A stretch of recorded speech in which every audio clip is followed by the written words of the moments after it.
Hey, what's up everyone? Thank you for joining The Star, SayWhat.tv's news show for you. I'm your host, Mara Matosic, and you're tuned in for the latest stories that'll make you say what?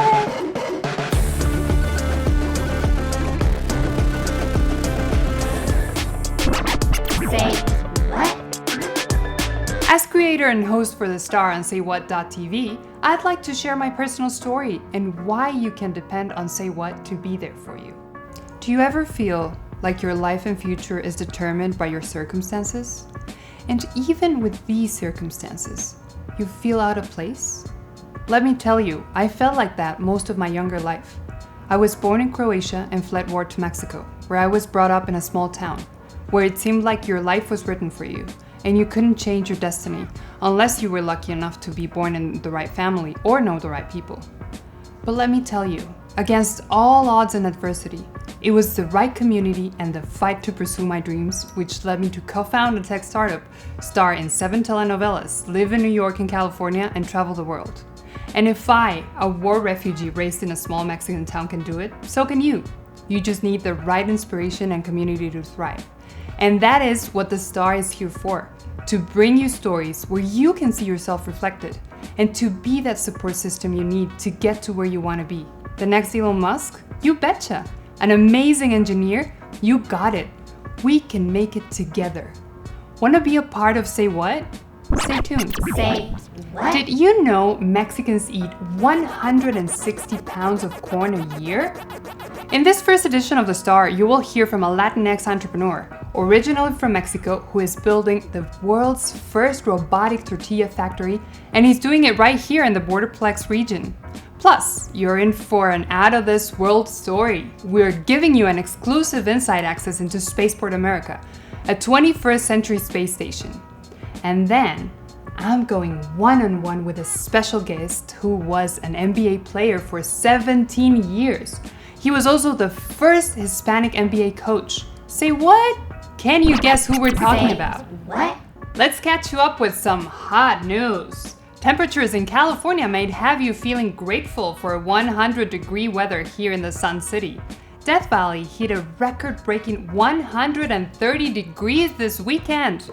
The scorching number would make this the hottest the Earth has been in 89 years. And this weekend we're celebrating women with the anniversary of the 19th Amendment. The ratification in 1920 gave all women in the US a voice, and for that we're thankful, especially with the 2020 elections coming up. Finally, breakfast and cookie fans come together in harmony with the Girl Scouts' new French toast-inspired cookie. Could they overthrow Thin Mince's fan favorites? We'll just have to try them ourselves. Say what? Let me introduce you to the future tortilla king, JR Rosillo, a successful Latinx entrepreneur originally from Mexico, who is building the first ever robotic tortilla factory. JR shares his formula for success and also tells us how a door sign he saw while in college literally opened up several opportunities in his life.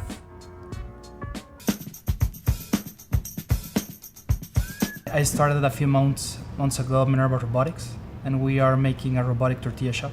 And the reason we are doing this is because it's very difficult to find a good quality tortilla. If I have to frame it like in comparison to another business, it's like if the only cup of coffee you could get was a 7-Eleven coffee. That's good, it works. But sometimes you want something nicer, and a bunch of people want nicer things all the time. And the other reason is that tortilla shops are outdated. The technology lags about 50 years. And we want to create like a higher quality tortilla, but the process is way too labor intensive. It's very difficult. You have to train to do it for 5 to 7 years. So we just put together artificial intelligence, computer vision, machine learning, advanced manufacturing, and are creating a robot that can make tortillas pretty easily. So it's just like you push a button and then you get your tortilla. And the idea is to create a small network, a big network of nationwide small entrepreneurs that can have those tortilla shops. And they can help us build the national brand of the evolution of tortillas. Well, I guess it all depends on how far along are you. I know that many kids, many teens that see this interview may have an idea, and others will be like, wow, I can make my own business, and they will start to look for solutions and problems. So if you're starting, I guess that the biggest thing you have to do is realize if there's a pain that has to be solved. Not every idea you have will find a market, because good companies solve a problem that someone is experiencing. So there are many different ways to measure that. You can have hard metrics and soft ones. So my 2 cents on this would be to have a lot of soft metrics. You know, this A for effort. You will know if you're making enough effort to find quality and ready, market-ready solution. And then you can hop onto harder metrics like traction. How many people are buying what you are doing? How many people like what you're proposing? If you are doing customer discovery, how many customers have said, yeah, I have that problem? So it's just like when you are doing a project in school, just setting the 4 or 5 things you want to measure, and then trying to stick to them, and having like a weekly progress report where you can easily say like, yeah, I have to make 10 customer interviews. Yeah, I have made 10 out of them. Or I only made 5. Why did I miss on the other 5? So there are many methodologies that you can follow, like the Lean Startup. There are investors or VC funds that have a lot of topics and blog posts about this. But I guess that the most important is finding out if you have a customer out there and you are building a solution that they want to buy. Say Have you what? ever dreamed about going to outer space, exploring distant galaxies? What if I told you that dream is coming true and it's only a few miles away from El Paso? SayWhat.tv was granted exclusive access inside Spaceport America. See how they're engineering aircrafts just like the Millennium Falcon from Star Wars? Say what? Spaceport America, partnering with Virgin Galactica, is the first purpose-built commercial spaceport in the world, located in Truth or Consequences in New Mexico. Let's take a look. Say what? So my name is Alice Carruth. I'm the Public Relations Coordinator for the New Mexico Spaceport Authority. So space is not a new concept in New Mexico. We've actually been exploring with space and technology here in the States since the 1930s, when Goddard first came down and was testing rockets in Roswell. And then at WSMA, White Sands Missile Range, they've been launching rockets since the 1940s. In fact, they're classed as the birthplace of space in the whole of the US. On top of that, NASA has had a presence here in southern New Mexico since the 1960s. They have the White Sands Test Facility and the White Sands Complex. And so space is something that we're familiar with. In the 1990s, they decided to explore the idea of commercial space in New Mexico and whether or not it was viable. So they established an office that was an agency that was dedicated to commercial space in New Mexico. And from that, the New Mexico Spaceport Authority was born back in 2006. And that's when we started work here in southern New Mexico. Spaceport America is open and ready for business. We are launching. That's the one question I get a lot. Are you working and are you operating? Absolutely, yes, we have. We have launched over 300 rockets from the spaceport since it started in 2006. Science, technology, engineering and mathematics is something that's very undervalued, we find, most throughout America. But it's the core skills in those kind of courses that are really important for future generations, whether it's critical thinking, evaluation, whether it's about balancing the books, which is very important when it comes to project management. And we need to make sure that the future workforce is ready to continue the operations at Spaceport America. We've established this here now for the last 14 years. We have over 200 full-time employees through our customers, plus the staff that operate and manage the facility here. So we need to make sure that the future generations are coming through, have got the skill set ready to come in and take over that operation and continue Spaceport America's journey as it continues. I think the G-Force simulator is probably the most exciting part of the tour for most students when they come in here. It's not going to be quite the same as getting on a spaceship and actually traveling to space, but it gives you an idea of what the astronauts go through when they train. Majority of the NASA astronauts trained on a machine very similar to this, the future astronauts and the pilots for Virgin Galactic train in the skies above us. There's constantly planes out here making sure that their G-force training is up to speed. So that's always a good fun element for them to see. We're working on a lot of things. We have 4 full-time customers out here at the moment. We have multiple other customers that come out and test. We're hoping to see Boeing come back and do some more testing at Spaceport and White Sands Missile Range. Their future Starliner capsule was tested here with a high-altitude ballooning that was released from about 70,000 feet and then eventually went over to White Sands Missile Range and landed, which is really exciting to see. Spin launch, as I say, will hopefully start their testing next year. They're going to be using the world's largest evacuated centrifuge. It's 106 feet across, it's massive. So that's going to be a very exciting thing to see when that gets launched out to space, and that'll make it a far more accessible and cheaper version of sending satellites to space, for example. And Virgin Galactic, again, just released really great, interesting information about how they're looking at future space flight from point to point. So you'll be able to take off at Spaceport America and land at a spaceport across the other side of the globe, making your journey much faster going via space than having to go through it for 35 to 50,000 feet altitude. Say what? The moment is here. Drum roll, please. The first Hispanic coach in NBA history is none other than Earl Watson Jr. Thank you, Earl, for joining the Star. Hey, thank you for having me. No, thank you for being here with us today. Earl, as you know, Say What is all about sharing the stories that really matter. So we're thrilled to have you here to tell your story.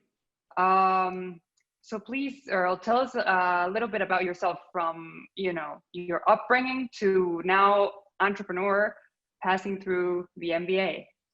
Yeah, I have a unique story. My mom is first generation Mexican American. Her parents are from Mexico.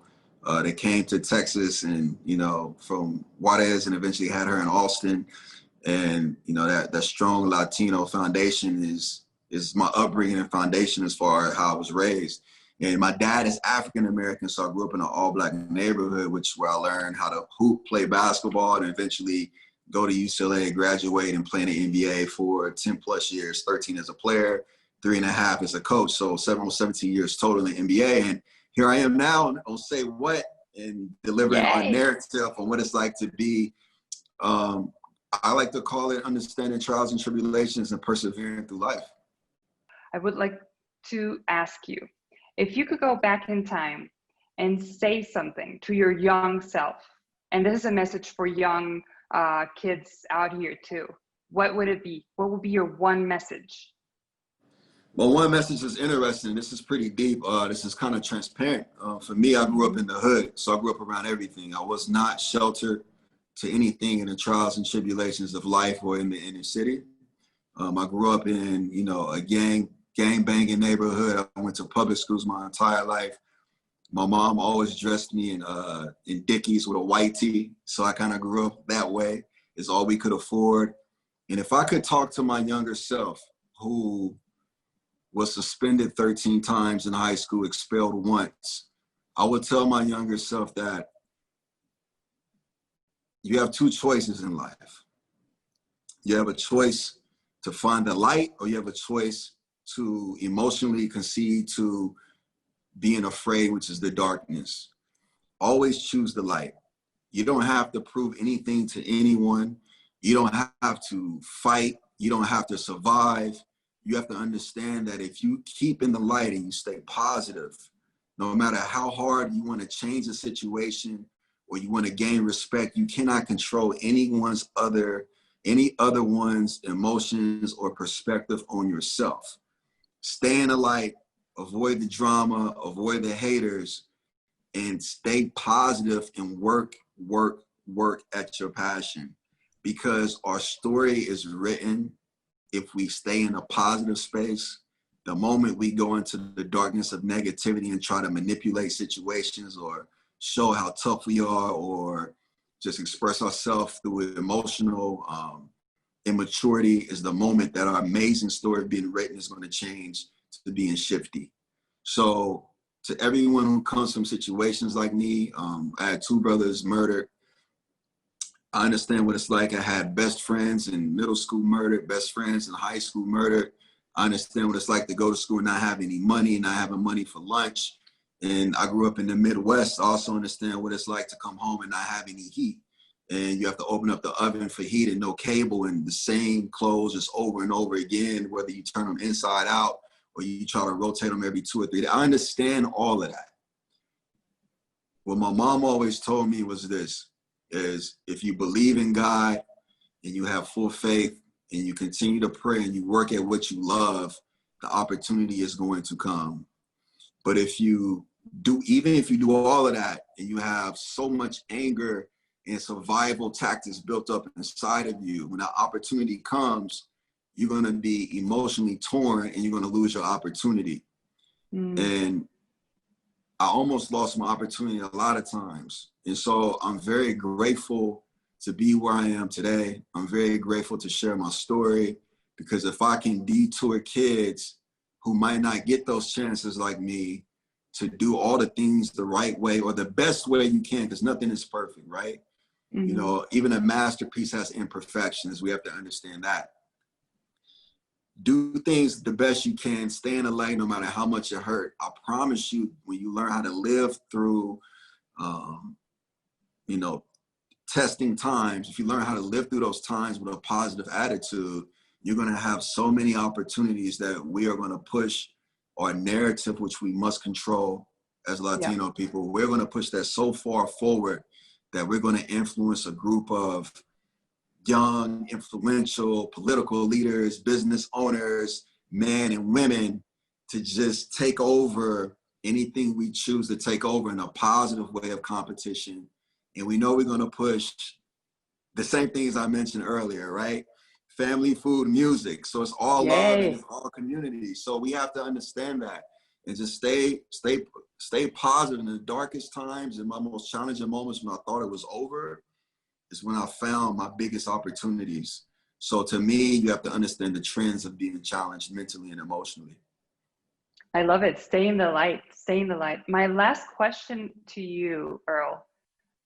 I would love for you to share, for us all to understand the power of just one person, how we as people can change the course of things. I would love if you would share how you got drawn to basketball for real. Who was this one person aside from your family that made you take basketball seriously?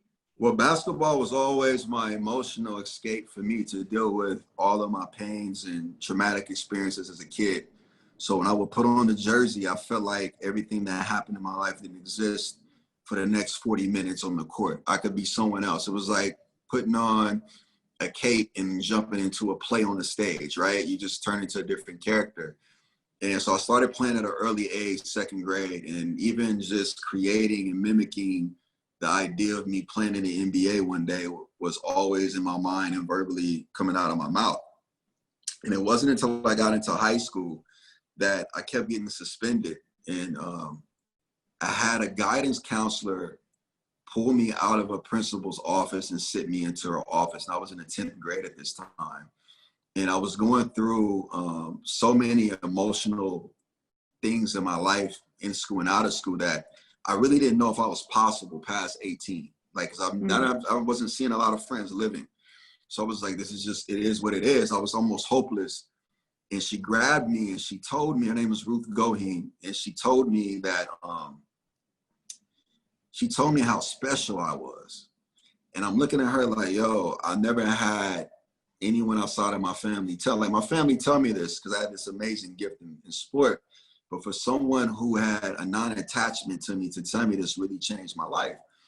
And she was like, it's going to be my goal to get you academically prepared to pass your ACT and everything you need from the clearinghouse to get a basketball scholarship and to get out of here and do something amazing through sports and academics. And at that point, I haven't known anyone who's done that.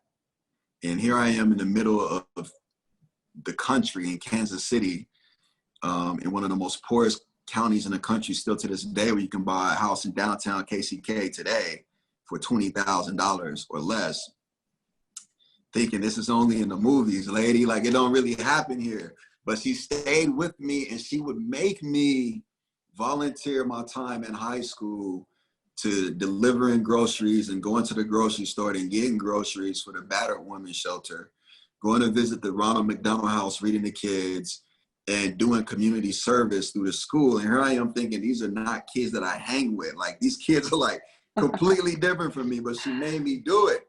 And that kind of stuck with me throughout my life. And if it wasn't for her, I know I don't exist here right now.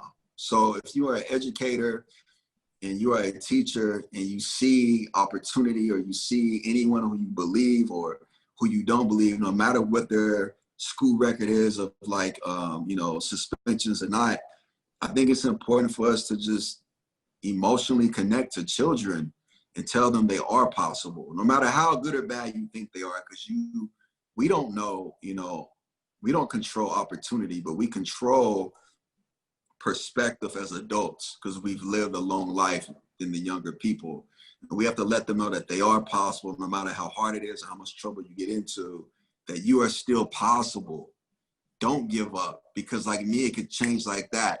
Like my grandfather who came over here undocumented, who didn't know English, who had my mother, he didn't know his grandkid would be an NBA player and a multi-millionaire. It can happen like that.